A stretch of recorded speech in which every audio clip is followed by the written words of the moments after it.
time we're at here. Are we going to 150? We're almost done. Okay. So one thing I'll mention is the cross-section navigator. It's going to be really helpful. That's in the drawing production tab. So this is for, you have to open up a drawing model, and then you're going to launch this tool, and then that'll allow you to place labels and like shift through your cross-sections without having to manually go into each model. And then when you're creating your labels, I recommend doing it in a test file and then bring them into your DGNLib. And then also when you're doing plan, like I said earlier, create a labels file. That's really going to help you out a lot when you have to recut your sheets, because you almost always have to recut your sheets at some point. You don't want to lose those labels. I do have some resources available. So this is going to be, there's 2 coffee corners that we have, part 1 and part 2.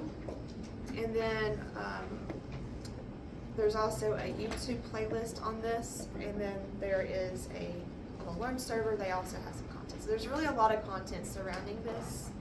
I don't know how many of you all do workspace development, but we recently just released a series for workspace development that's been updated. The last one was really old, so we just updated it for version 10.11, and it goes from start to finish, creating your MicroStation information with your cells, your levels, all the way up to your annotation groups, your item types, all that. So definitely recommend going and checking that out.